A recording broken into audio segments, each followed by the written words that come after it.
So the first thing I'm going to do to rewrite this is I'm going to subtract 3 from both sides.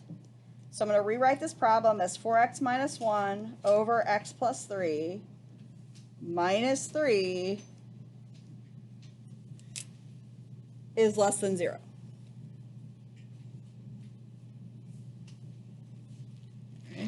That's good. I mean, that's no big deal. Subtract 3 from both sides. It doesn't change the inequality or anything. We just move the 3 to the other side, and so it's that expression minus 3.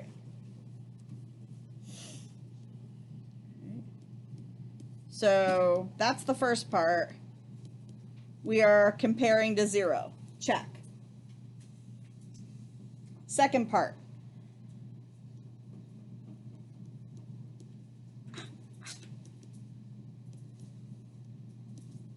I want to combine these. I want to actually do that subtraction so that I don't have 2 expressions. I want to combine that into 1 expression. I don't want 4x minus 1 over x plus 3 and then minus 3. I want one big thing. All right, friends. So if I have something like 5 over 9 minus 6, which is essentially kind of what I have here. I have a fraction minus something that's not a fraction. I have to think about 2 things. Number 1, I got to make my whole thing into a fraction. Right, so I'm going to do that. And then, what's the other thing you need to subtract 2 fractions? Yeah, you need a common denominator. I cannot subtract one fraction minus another if I don't have a common denominator. Let's just kind of take a side trip for a second with an easier expression. Let's say I had, yeah, this is not ever going to be super easy. Well, no, let's just, okay, we'll just stay here. All right. In this case, the common denominator, I would change the 1 into a 9 by multiplying it by 9. And arithmetic says, okay, that's legal to do. I can change that 1 into a 9 by multiplying by 9 as long as I do the same thing to the numerator. So that I'm really not changing the value of what's there. I'm just changing what it looks like. And so this would become like 5 over 9 minus, and I'll help you on that, it's not 54 minus 9. And that's then what we would have to subtract. When you subtract 2 fractions with the same denominator, you get the same common denominator. And then 5 minus 54, let's see, is going to be negative 49.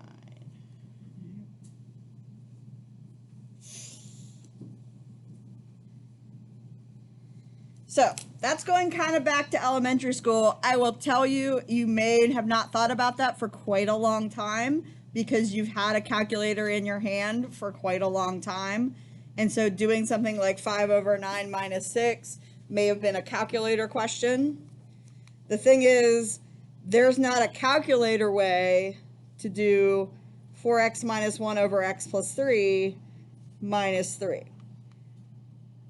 So we're going to go onto a new page so I can work this out. So 4x minus 1, is that it? Yeah, over x plus 3, over x plus 3, minus 3, less than 0. Make sure that's what we're doing. Yep. Okay, oops. I am jumping all around here. Let me move that out of the way. Okay, there we go. So, what am I going to use for my common denominator? X plus 3, you got it. I'm just going to go x plus 3 here and here. Just like on that other one, I used a 9 because I had a denominator of 9 and the other denominator was 1. A denominator of 1 is great because you can change it into anything. So I'm going to have 4x minus 1 minus 3 times x plus 3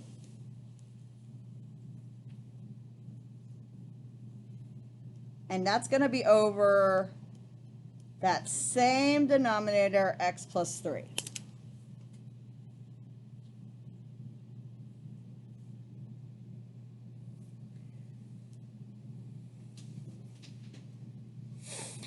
Unfortunately, this is a big Algebra 2 skill. And with working at home last year, this is a skill that you may have not done a great job at developing for one reason or another. So that's going to make these problems a little tough for us because we're actually learning to do a couple things in some cases in one problem. The harder part of this problem for some of you isn't going to be the pre-calc part. It's going to be this Algebra 2-ish part where I've got to put this together. All right, so let's back up, make sure we're okay with where everything went. So let's talk about, it looked like this. So that was my first clue that stuff was like, oh, okay, this isn't going to work. I got to compare to 0. So I move the 3 to the other side. It doesn't have, I want to be able to combine these two, and I need the denominator of x plus 3 instead of just a 1. So I took the 3 over 1, top and bottom, times x plus 3. So I have the 4x minus 1 minus 3 times x plus 3 all over the x plus 3. Okay. Last 2 steps. I need to do a little distributing. 4x minus 1 minus 3x minus 9 over x plus 3.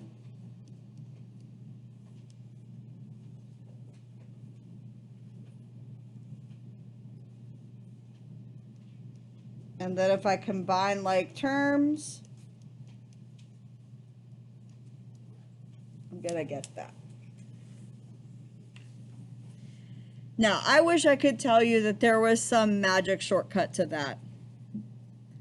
There isn't. That doesn't involve some kind of cheating technology of like photomathing or something. There isn't a quick way to combine these two expressions.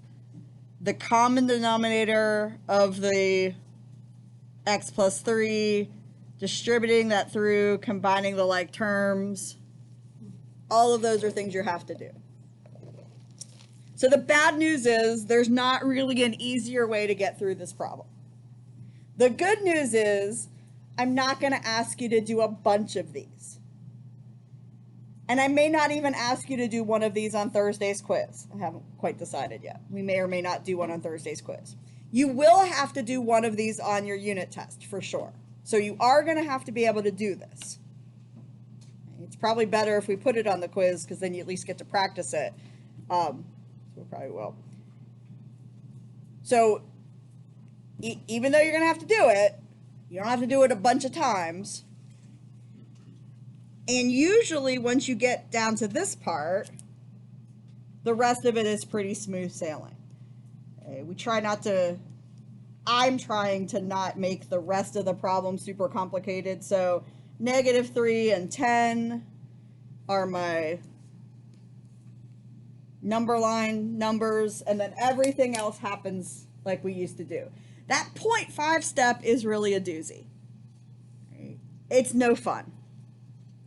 Well, I mean, if you don't like math, it's no fun. I think it's okay. I don't mind doing it. But I know for you guys, you're like, oh. Okay.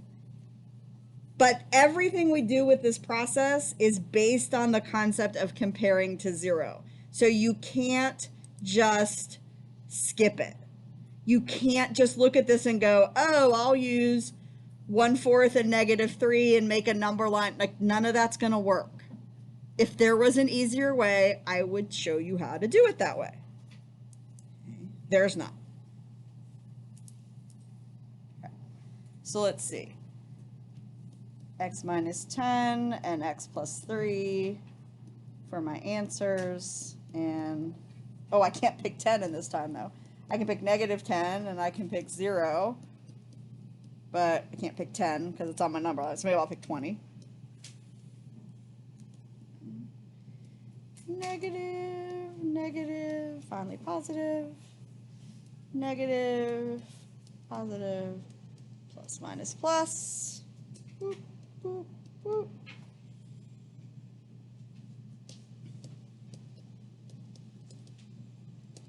And so solution on this one is this section.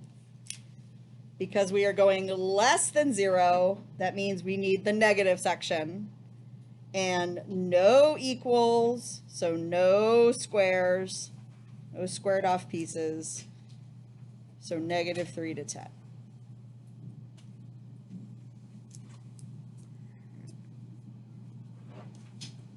Okay.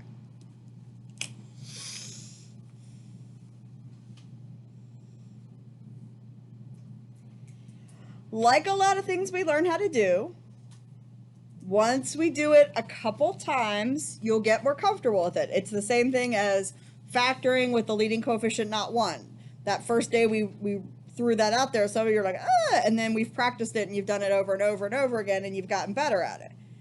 Same thing's going to be with this kind of rewriting question. So I want you to go ahead and try number 4 now and see what you can do to get number 4 in a place where we can solve it. Okay. I'm really most interested in us practicing the rewriting. So let's work on doing that, and then we'll stop and make sure, because the solving part, it's important to practice, but if we're working with the wrong setup, it's not gonna, we're going to be way off. So let's make sure we're getting this rewritten first correctly before we go into the actual testing numbers and writing the solution.